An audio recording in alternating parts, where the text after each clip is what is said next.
Welcome to Suji's cooking channel. இன்னைக்கு நம்ம சேனல்ல சேமியா பிரியாணி செய்யலாங்க. அதுக்கு ஃபர்ஸ்ட் ஒரு கடாய் எடுத்து வச்சிடலாம். கடாய் சூடானதும் ஒரு 4 டேபிள் ஸ்பூன் அளவுக்கு ஆயில் விட்டுக்கலாம்.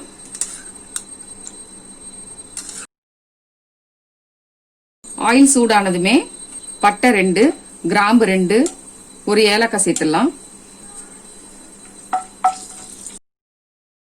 இது லேசா பொரிஞ்சதும் 2 பெரிய வெங்காயம் எடுத்து இந்த மாதிரி நீட்டு வாக்குல கட் பண்ணி வச்சிருக்கேன். இதையும் இதுல ஆட் பண்ணிடலாம்.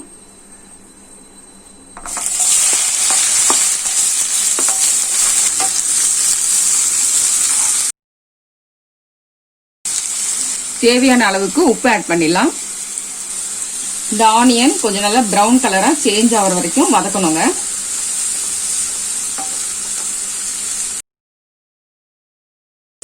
கீரி வச்சிருக்க 2 பச்சை மிளகாய் ஆட் பண்ணிடலாம். ஒரு கொத்து கருவேப்பிலை ஆட் பண்ணிடலாம். ஒரு ஸ்பூன் அளவுக்கு இஞ்சி பூண்டு பேஸ்ட்.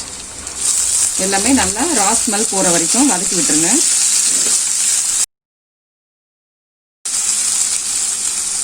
மீடியம் சைஸ் தக்காளி 2 இந்த மாதிரி பொடிசா கட் பண்ணி வச்சிருக்கேன். இதையும் இதுல ஆட் பண்ணிடலாம்.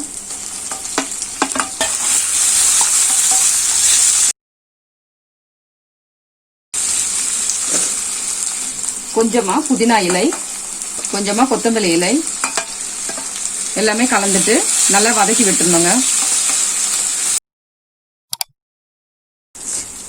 1 ஸ்பூன் அளவுக்கு மிளகாய் தூள், 1/4 ஸ்பூன் அளவுக்கு கரம் மசாலா சேர்த்துட்டு நல்லா கலந்து விட்டுடலாம்.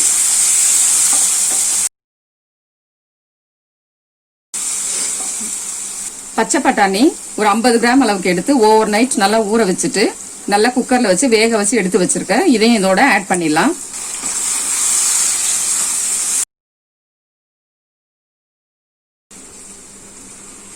இந்த டம்ளர்ல 1.5 டம்ளர் அளவுக்கு சேமியா எடுத்து வச்சிருக்கேன். வறுத்த சேமியா, அதனால இந்த டம்ளர்ல 1.5 டம்ளர் அளவுக்கு நம்ம தண்ணி ஆட் பண்ணிடலாம்.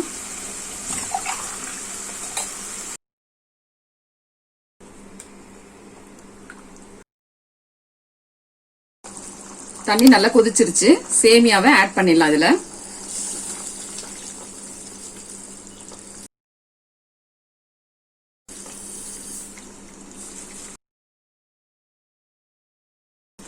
ஒரு 5 மினிட்ஸ் அந்த தண்ணியிலேயே நல்லா சேமியா குக் ஆகட்டும். தண்ணி எல்லாமே நல்லா ட்ரை ஆயிடுச்சு பாருங்க.